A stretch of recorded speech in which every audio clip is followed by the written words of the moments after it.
छात्र संघ चुनाव बहाली की मांग को लेकर एनएसयूआई कार्यकर्ताओं ने पूर्व घोषणा अनुसार सोमवार को कलेक्ट्रेट का घेराव किया।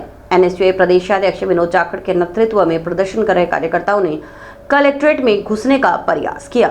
इस दौरान एनएसयूआई कार्यकर्ता कलेक्ट्रेट के गेट पर तैनात पुलिस अधिकारियों कर्मचारियों से भिड़ गए और काफी देर तक धक्का मुक्की होते रहे। स्थिति नियंत्रण से बाहर होती देख पुलिस जवानों ने एनएसयूआई कार्यकर्ताओं पर हल्का बल प्रयोग भी किया। इसके बाद एनएसयूआई कार्यकर्ताओं को पुलिस हिरासत में ले लिया। पहले आपको दिखाते हैं घटनाक्रम का वीडियो।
ये पूरा घटनाक्रम कलेक्ट्रेट के बाहर का है, जहां एनएसयूआई कार्यकर्ता विभिन्न मांगों को लेकर प्रदर्शन करने पहुंचे।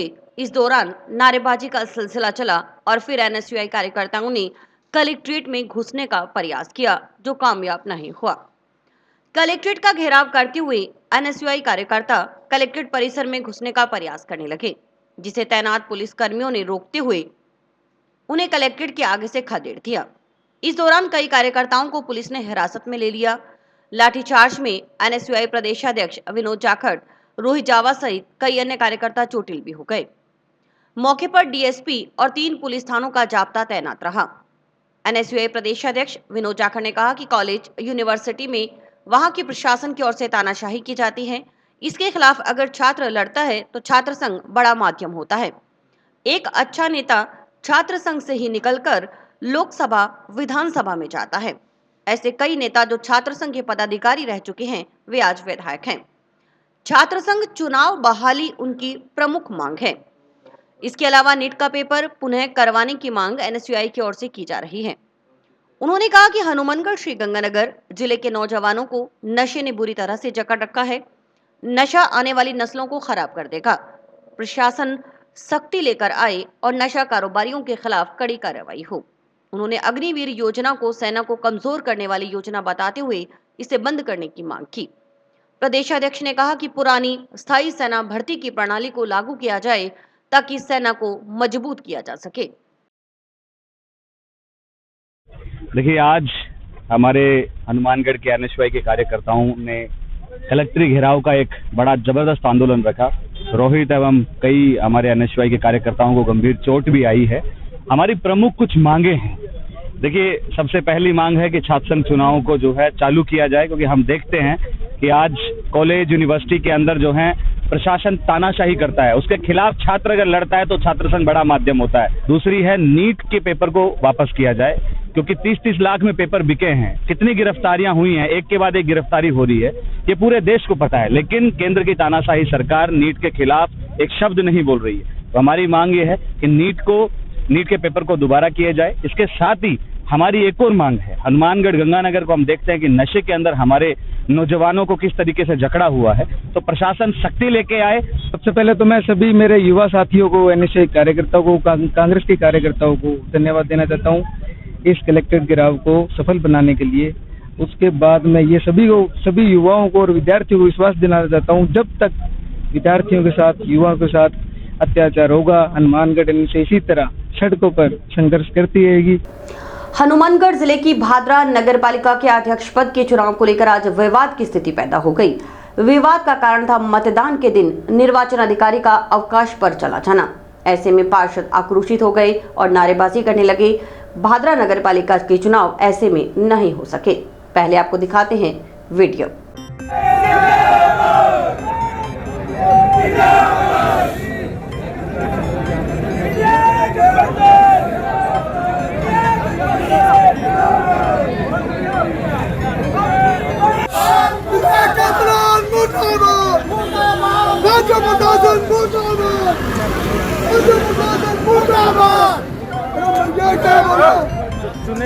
नारेबाजी कर आक्रोश जता रहे पार्षदों सहित पूर्व विधायक भादरा से हैं।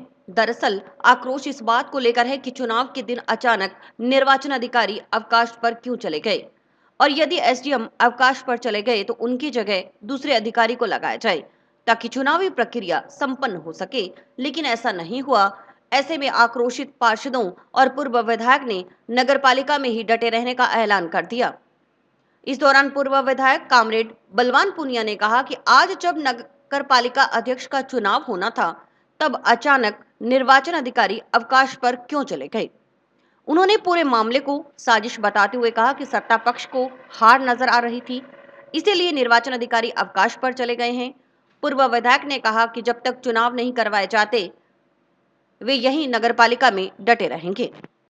आज नगर पालिका में उपचुनाव थे चेयरमैन पद के लिए। वार्ड पार्षद के चुनाव हो गए थे। मुस्कान बानो चेयरमैन की उम्मीदवार थी। 20 पार्षद इकट्ठे होकर के वोट डालने के लिए गए। एक एक की आईडी चेक करके भीतर घुसाया गया। सब भीतर चले गए। 21वीं पार्षद बाद में अपने खुद के साधन से वहाँ वोटिंग स्थल पर पहुंची। 1-1.5 घंटे बाद हमें सूचना मिली कि वोट पोल नहीं हो रहे। क्यों भाई वोट पोल क्यों नहीं हो रहे? पता करा, बोले एसडीएम छुट्टी पर चला गया, मेडिकल पर चला गया। दोस्तों, इससे बड़ा लोकतंत्र का कोई चीर हरण नहीं हो सकता। आपको याद होगी पिछले दिनों जिस तरीके से चंडीगढ़ में घटना करी गई थी, चंडीगढ़ में जिस तरीके से बैलेट पेपर को डिस्ट्रॉय करने की कोशिश करी गई, उसमें वोट कैंसिल करने की कोशिश करी गई, वो की वो स्थिति आज भादरा में दोहराई गई है। उनको ये लगा कि उनके पास वार्ड मेंबरों की संख्या बल पूरी नहीं है, तो उन्होंने चुनाव को टालने के लिए और एसडीएम को राज्य सरकार और भारतीय जनता पार्टी के इशारे पर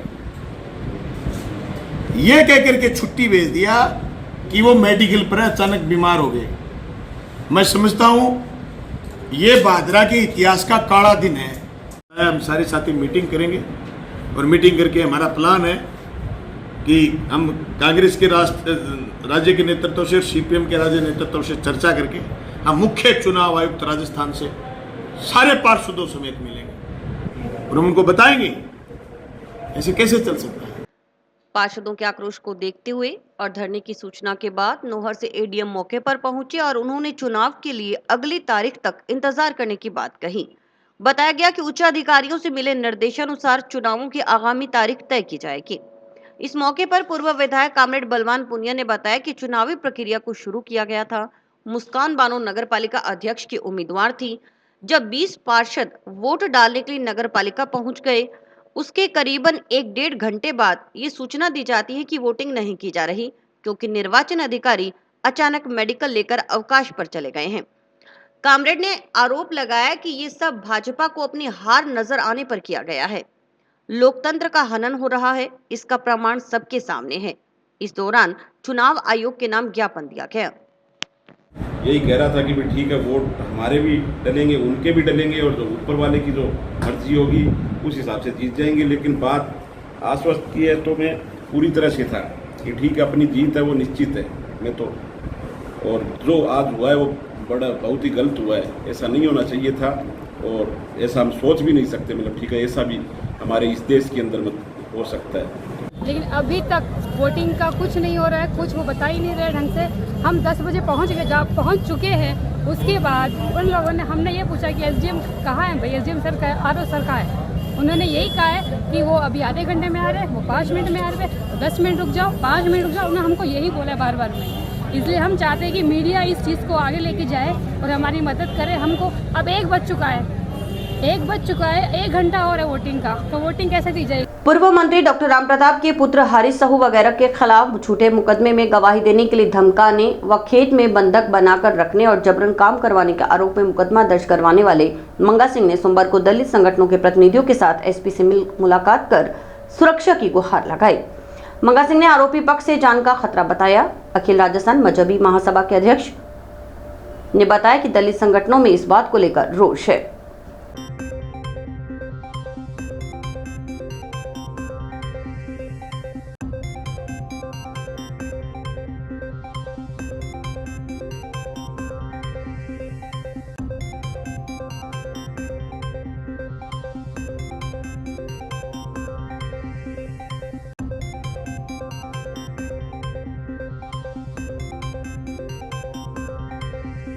परिवादी मंगू सिंह द्वारा पुलिस थाना सिटी और मानगढ़ जंक्शन में 164 नंबर मुकदमा दर्ज करवाया गया है।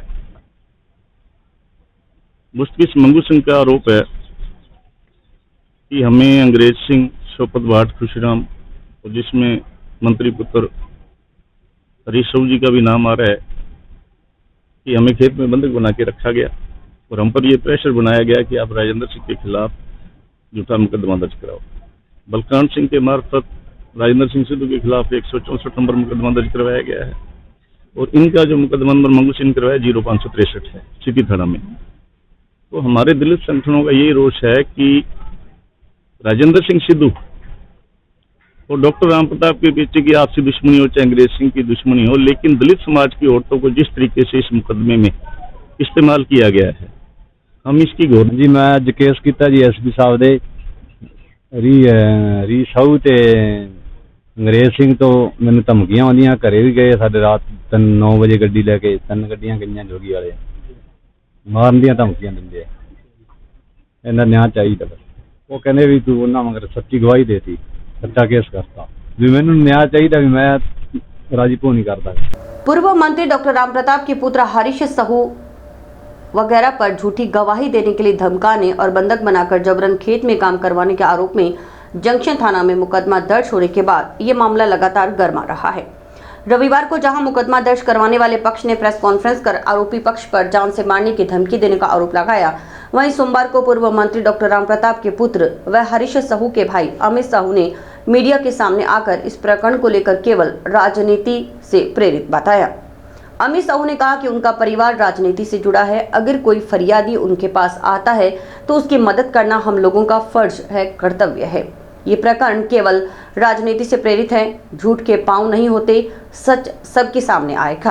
और अगर कोई फरियादी या कोई पीड़ित व्यक्ति मेरे पास या मेरे घर में आएगा या मैं नहीं हूँ, मेरी एब्सेंस में डॉक्टर साहब राम प्रताप जी के पास, उनकी एब्सेंस में और मेरे एब्सेंस में हरीश छोटा भाई मेरा यहाँ रहता है उसके पास आएगा और वास्तव में पीड़ित है तो उसकी मदद करना हम लोगों का फर्ज भी है और हम लोगों का कर्तव्य भी है। और ये जो प्रकरण चल रहा है ये केवल मात्र राजनीति से प्रेरित है। झूठ के पांव नहीं होते, सच सामने आएगा और शानदार तरीके से आएगा, इसमें कहीं दो राय नहीं।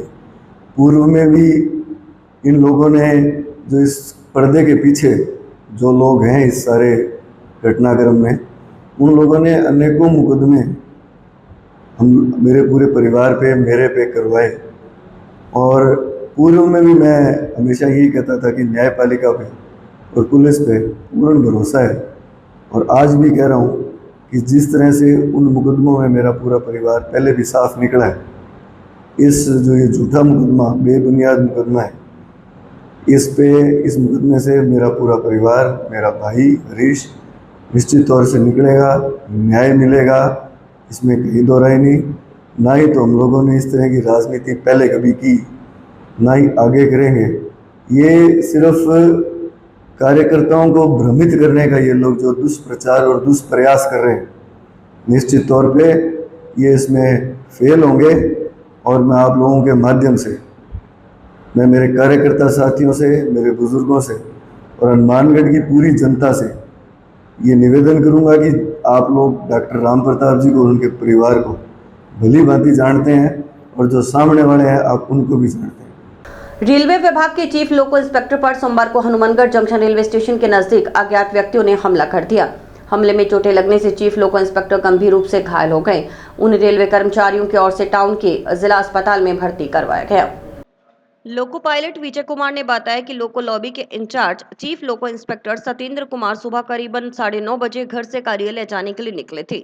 जीआरपी थाना व रामदेव मंदिर के पास पहुंचने पर 6-7 अज्ञात जने आए और फावड़े व डंडों से सत्येंद्र कुमार पर हमला कर दिया। आसपास लोगों के इकट्ठा होने पर हमलावर सत्येंद्र कुमार से बैग छीनकर भाग गए। बैग में ऑफिशियल फाइल, नकदी व मोबाइल फोन था। मारपीट में सत्येंद्र कुमार का एक पैर फ्रैक्चर हो गया, सिर में भी चोटें आई हैं। हालात गंभीर बनी हुई हैं। लोको पायलट विजय कुमार ने कहा कि जब अधिकारियों के साथ इस तरह की वारदातें हो रही हैं तो आम जनता कैसे सुरक्षित होगी।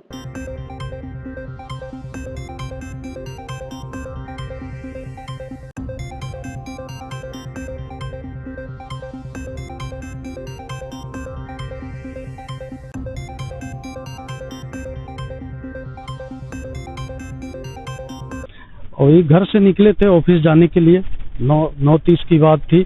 उस समय घर से निकले और रामदेव मंदिर के आगे जो जीआरपी थाना है, थाने के सामने कुछ आए, 6-7 आए मिलके और इनको मारना शुरू किए।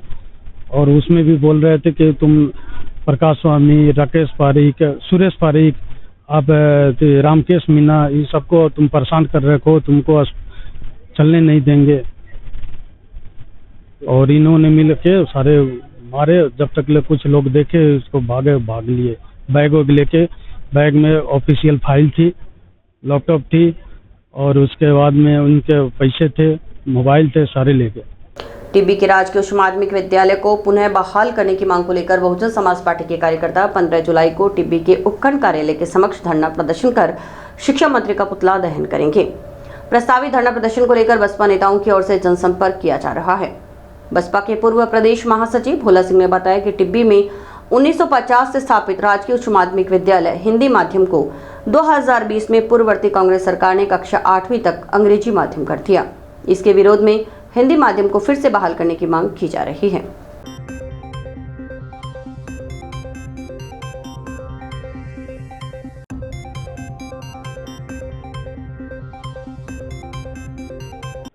आज मैं मीडिया को जानकारी दे रहा हूं कि हमारे जो टिब्बी शहर नगरपालिका उपखंड है उसमें पिछली जो सरकार थी 2020 में कांग्रेस की सरकार ने हमारे टिब्बी के अंदर राजकीय उच्च माध्यमिक विद्यालय हिंदी काफ़ी लंबे वर्षों से था, टिब्बी में स्थापित था। पिछली सरकार ने उसको ख़त्म कर दिया गया है। उसे हम पुनः बहाल करवाने के लिए हमने एसडीएम महोदय को ज्ञापन भी सौंपा। हमारी पार्टी की तरफ से हमने मीटिंग बुला के उसमें पत्रकारों को जानकारी दी, सभी प्रशासन को जानकारी दी कि अगर इसको राजकीय उच्च माध्यमिक विद्यालय को पुनः बहाल नहीं किया गया तो हम 15 जुलाई को उपखंड कार्यालय टिब्बी के सामने धरना प्रदर्शन कर व जो शिक्षा मंत्री हैं उनका पुतला दहन भी किया जाएगा। बहुत सारे बच्चे, ये जो लगभग 1950 के अंदर हमारा टिब्बी का विद्यालय स्थापित हुआ और पहले 10वीं का फिर हाई सेकेंडरी स्कूल में स्थापित हुआ, तो दूर दराज के जो बच्चे वहाँ पर पढ़ने लिखने के लिए आते थे, अब बिल्कुल ही सरकार ने उस स्कूल को बंद कर दिया है। अगर अब हमारे बच्चे जो गरीब समाज के बच्चे हैं वो सरकारी स्कूल में एडमिशन लेने के लिए अगर आगे उनको पढ़ाई करनी है तो उनको नज़दीक जो हमारे ग्राम पंचायतें हैं, राटीखेड़ा, सिलवाला, तलवाड़ा, मेहरवाला, तंदूरवाली, वहाँ बच्चों को जाकर एडमिशन लेना पड़ेगा। क्योंकि टिब्बी के अंदर अब हमारे 9वीं क्लास से लेकर 12वीं क्लास तक स्कूल की कोई सुविधा नहीं है। श्री अन्नपूर्णा आध्यात्मिक सेवा समिति की ओर से बेटी बचाओ बेटी पढ़ाओ के तहत किए गए नवाचार के तहत ग्राम पंचायत 2 के अंचे में एक परिवार में कन्या जन्म पर सोमवार को नवजात बच्चे की माता को आवश्यक पौष्टिक आहार का वितरण किया गया। जिला कलेक्टर की प्रेरणा से शुरू किए गए नवाचार के तहत आयोजित कार्यक्रम में महिला पुलिस थाना प्रभारी कविता पूनिया व नगर परिषद की पूर्व उप सभापति नगीनाबाई ने शिरकत की। कार्यक्रम को संबोधित करते हुए महिला पुलिस थाना प्रभारी कविता पूनिया ने समिति की मुहिम की सराहना करते हुए मौजूद ग्रामीणों से आह्वान किया कि वे अपनी बेटियों को अच्छी शिक्षा दें, क्योंकि बेटियां भी आज हर क्षेत्र में अपने माता पिता का नाम रोशन कर रही हैं। बच्चों को नशे से दूर रखें। पूर्व उप सभापति नगीनाबाई ने कहा कि आज एक बेटी ही देश की राष्ट्रपति है। बेटी सिर का ताज है। बेटियों को भी बेटों के बराबर दर्जा दिया जाए। इस मौके पर नवजात की माता को पौष्टिक आहार का वितरण कर आशीर्वाद दिया गया। बेटी बचाओ बेटी पढ़ाओ के तहत हर घर के अंदर, जैसे जिस घर में बच्ची पैदा होती है वहाँ ये पूरा जापा का सामान देते हैं। तो मैं इनका भी बहुत बहुत धन्यवाद करती हूँ कि इस चीज़ से आगे जागरूकता होती है कि हर घर में हर इंसान ऐसा आज ये करे तो बहुत ही अच्छा एक पुण्य का काम है, जापा का काम है। बेटी जिस घर में होती है तो वहाँ अन्नपूर्णा सेवा समिति की तरफ से हम इस हिसाब का एक प्रोग्राम चला रहे हैं कि जिसमें जिसके घर बेटी पैदा होती है उनके घर मान सम्मान से हम जाते हैं और जो भी ज़रूरतमंद चीज़ें होती हैं उनका हम आदान प्रदान करते हैं। बहुत वाकई में बहुत अच्छा है। बेटी बचाओ बेटी पढ़ाओ सरकार का भी अच्छा मुहिम है और इसको अपने को आगे बढ़ाना है। तो बच्चों को अच्छी शिक्षा दें और अपने बच्चों को नशे से दूर रखें। गांव संगरिया के रासूवाला में नकदी व जेवरात चोरी करने के मामले का खुलासा करते हुए पुलिस ने 2 जनों को गिरफ्तार किया है। एएसपी बनवारी लाल ने बताया कि रासूवाला में चोरी की वारदात का खुलासा करने के लिए साइबर सेल की मदद ली गई और पुलिस टीम ने मुस्तैदी से कार्रवाई करते हुए 2 जनों को गिरफ्तार किया। आरोपियों ने दोनों चोरी करना व अन्य वारदात करना स्वीकार किया है।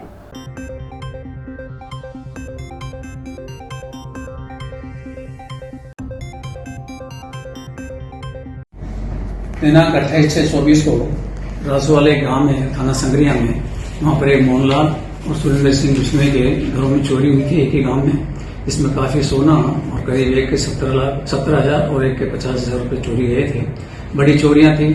चोरियों को मद्देनजर रखते हुए हमारे आईजीपी साहब बीकानेर रेंज और एसपी साहब हनुमानगढ़ इनके निर्देशन में टीम गठित की गई, जिसमें सीओ साहब का सुपरविजन था और एसएचओ का और प्रमुख सब इंस्पेक्टर के निर्देशन में हमारी जो होशियार कांस्टेबल हेड कांस्टेबल को टीम में नियुक्त किए गए।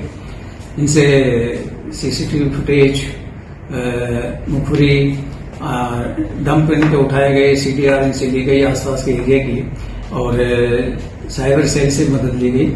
तो उससे हमको इन नकबजन और जो संदिग्ध व्यक्ति थे वहां तक पहुंचने में हमको काफी सहयोग मिला और हमने 2 मुलजिम दस्तयाब किए। 2 मुलजिमों को दस्तयाब करके और उनसे कड़ाई से पूछताछ की गई। तो उन्होंने ये दोनों वारदात करना कबूल किया कि ये वारदात हमारे द्वारा की गई है और इसके अलावा 2 वारदात और कुल 4 वारदात बताई इन्होंने, जिनका नाम राजा सिंह और प्रीतम सिंह है, दूसरे का नाम कुंदन सिंह पुत्र भोला सिंह है। ये मजहबी सिख है, एक यहाँ लोकल है और एक बाहर का लालगढ़ का रहने वाला है और ये नकबजनी करने का आदी है। इसके अलावा जो ये राजा सिंह है ये क्रिमिनल है, इसके आपराधिक रिपोर्ट भी पुलिस दस्तयाब कर रही है, लेकिन उसके कहे अनुसार 10-12 प्रकरण उसके दर्ज है और ये मर्डर केसों में भी हरियाणा पंजाब में इन्वॉल्व है। इसकी बरसाती पानी की निकासी करवाने की गुहार लेकर सोमवार को संगरिया शहर के गुरुनानक नगर के बाशिंदे एडीएम के पास पहुंचे। उन्होंने भारतीय जनता पार्टी नगर मंडल के बैनर तले एडीएम को ज्ञापन सौंप पानी की निकासी करवा राहत प्रदान करने की मांग की।